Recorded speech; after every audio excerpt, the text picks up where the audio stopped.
Welcome, man. Welcome back to the channel. Real quick, I want to chit chat with y'all for a second. So, y'all remember? I guess I say about a month ago, I did a video on. It was a 3-part video. It was a PT Cruiser, my PT Cruiser, the same PT Cruiser here. Okay, the first video I talked about how the check engine light was on. It was flashing. So really, y'all see that check engine light? Well, it was flashing a minute ago, guys. Flashing. Everybody know what a flashing check engine light means. That means you should not be driving it. Okay, I had a hard misfire. I think it was cylinder 3. Anytime your check engine light flashing, that means the computer sees that misfire actively, constantly at this moment. And what's going on is you essentially dumping unburned fuel down into your exhaust system. Okay, so but that was the first part of the video, or that was video 1. It's a 3-part video. Okay, I talked about, like I say, the misfire and how to go by finding. So what we end up doing in that video was a compression test. Okay, and it was revealed, I think it was cylinder 3 was low.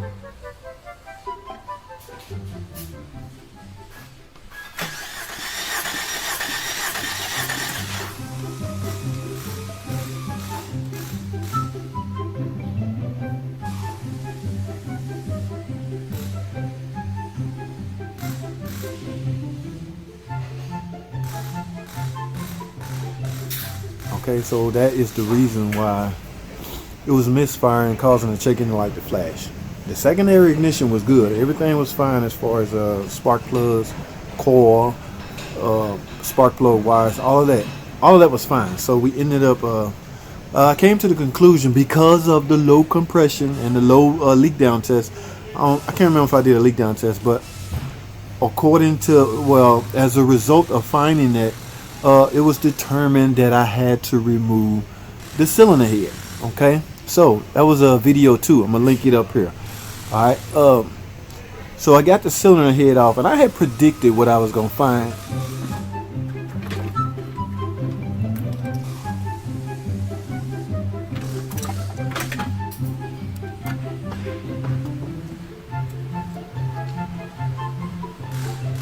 And I had predicted why I would find it. Basically, I pretty much thought I would find it based off the last maybe 20 PTs I've done with a similar problem. Okay, so I got the head off, set it on the table. I said in the beginning I was gonna find a burnt exhaust valve. Now I predicted that again based off my past experience. Cylinder 1, here's cylinder 2, here's cylinder 3, here's cylinder 4. As you can see that pit on that, this is exhaust valves. Exactly what I predicted, okay? And exactly, lo and behold, that is exactly what I found. Okay, number 3 exhaust valve was just burnt, pitted on the end. Alright, and over time, not over time, there's a reason for this. Anytime you have something like an exhaust valve that's burnt, okay, you got some problems going on. Simply installing a new valve will not correct your problem. It would be basically a bandage. Okay, now there's a reason behind this video. I'm kind of gloating a little bit. All right, I'm kind of bragging on an analysis that I made, and I have, and it turned out that that's exactly what I predicted and what was happening, what was going on. So man, I'm coming up on a break. I'm gonna take a break right quick, and I'm gonna finish this story when I get back. Y'all stay tuned. I want y'all to hear this. Okay, I will be right back. All right, listen, like I said, I'm gloating a little bit. Okay, now the analysis I made, or the prediction I made, all came true. Was a burnt exhaust valve. Now let's talk about that exhaust valve. All right, exhaust valves are built, designed, and created in order, first of all, to do its job, open and close the valve and let out the exhaust. Okay, now they also was built to withstand the heat that the exhaust system produce. Not just any regular heat, extreme heat. Okay, it is extremely hot inside the exhaust system on any given car. Okay, so an exhaust valve was built to withstand that. Okay, there's no reason for an exhaust valve to fail because it got too hot. Again, it was built for that. All right. So now the analysis I made was something has to call or had to have caused this valve to burn. Okay. And my analysis or my conclusion I made years ago was that only thing I can think of is oil is leaking past the valve stem oil seal. Okay. And over time, some oil just gonna drip on top of the exhaust valve. When you start that car, over time, that oil hitting that exhaust valve and that valve going up and down on the seat, it's gonna eventually burn out, fail, pit. It's gonna fail. So basically, just replacing the valve by itself, lapping it in and make sure it seats well, that is not the repair, guys. You have to get in there and do that valve stem oil seal. If you're doing just one cylinder, fine. Do the exhaust valve stem oil seal. Basically, or pretty much, you should do all of them at that point, because if one valve stem oil seal is leaking, there's a slim chance that all the rest of them going to start leaking. Okay, so next month you might have a burnt exhaust valve in cylinder 4.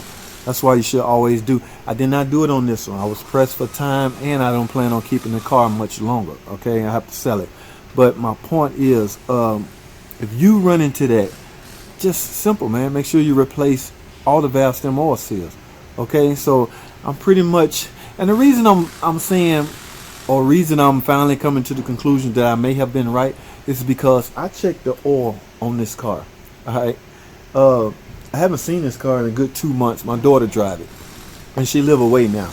And I got up the phone with her and asked her, have she been checking the oil like she's supposed to? And I told her, be truthful with me. Don't lie to me. Tell me the truth. No, she haven't. But to my surprise, I pulled a dipstick and the oil was full, still full from the last time I changed it, when I changed it. Now, my point is the car is not burning oil like it used to, because before we used to have to add oil at least every 2 weeks, or quarter oil every 2 weeks. Okay, the funny thing about oil burning on modern cars these days, it's not visible like it used to. Burning oil usually should result in blue smoke out the tailpipe. Okay, that is a true sign that your engine is burning oil. That was not the case on this, and neither of the other ones I've diagnosed. So it's hard to use that as a form of diagnosis, because you probably won't get it. It's probably so small you can't tell. Okay, now you may see a little bit after overnight soak. You may find some just a little tad bit of blue smoke coming out, but that's not enough to use as diagnosis. But yes, I'm proud of myself. This engine is full of oil. She admitted she hasn't added oil or messed with the oil, and it is full. Like I say before, I put a dipstick every week. It is low. So now, with that one, that was cylinder 3. With that one valve stem oil seal cause all that? It's very much possible. Okay, very much possible. So, kind of a little pat on my back. I don't know. It's just engine 101. Okay, you got problems like that, guys, especially you newbies, man. When you have a problem, try to analyze things and make sure it makes sense. Okay, now there's no reason why you should have to ever replace an exhaust valve unless it's bent. Like you had some catastrophic failure going on. Piston came up and smacked it. You should never have to replace an exhaust valve because it's overheated or burnt. Again, they are built for this tight temperature, for that tight environment, for that hot area. They were built for that. Okay, all right. Feels so much better. And I forgot, in video 3 is where I went in and showed y'all how you may have a hard time starting a car after you do engine work.